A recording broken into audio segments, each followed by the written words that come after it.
Bob coming through. And cue Bob. I'm Bob. Bob, we like the hors d'oeuvres. Thank you. Thank you very much. This man is kind enough to let us play here. I'm supposed to look at the camera? No. Okay, okay. What got you started writing music? Well, I don't know. I've always written, wrote, however you want to say it. I guess before I ever started playing, I was really into Bryan Adams. Really? Bryan Adams? Yeah, the Canadian rock star. Yeah. You never told me that. He's a good songwriter. So anyway, my first concert was May of 1985. My dad took me to Reunion Arena. Then my dad played guitar, of course. Still does. He kind of bought me my first guitar. Yeah. And I've probably been plucking around since I was 13, 14. When I first met you, you were playing in your dad's band. You were the bass player for Mike and the Goat Herders. Black bass player. Yeah. You played a black bass, yes.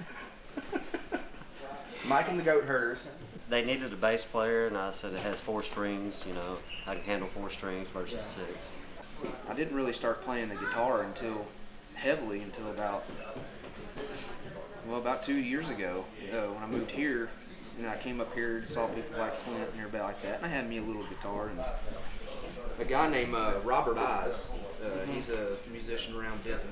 He was playing up at Sweetwater, and I brought my little guitar up there one day, and I was just like, "Hey, you mind if I just play with you and learn a little bit?" And he's like, "Yeah." And he turned around, and after he heard me play my sloppy chords, he said, "I got something for you," and he brought me that Alvarez the next day, and it was that guitar he'd been playing for like 30 years. Yeah. And he sold it to me dirt cheap. Well, he attempted to sell it to me dirt cheap.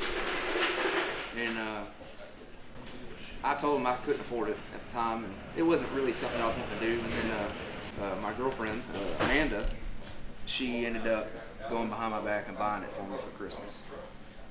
And for some reason, as soon as I started playing that guitar, it was, I don't know. I don't know if it was a combination of it. Almost at that time, too, I became sober. Stopped drinking, which I drank a lot over the years. It started becoming my outlet. When you're just playing, what kind of things go through your head that kind of give birth to what you're writing? I don't think, when I sit down to play, first thing I do is play Crawdad. The Crawdad, feeling fine, Crawdad. I play that every time. That's the first song I play. And then I play it in a different melody, and then I play it in a different rhythm. I use those same words all the time. You get a line and I get a pole, honey. You get a line and I get a pole, baby. I use those same words. That's my go-to words. And then I'll start with the melody. I'll change up the melody, or I'll change up the rhythm on it, or I'll do it in 3/4 time, or I'll do it in.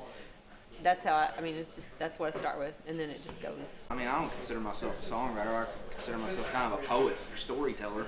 Right. And I can fumble around on a guitar and half-ass get you a song. Can I say ass? Okay. Did you say twice now?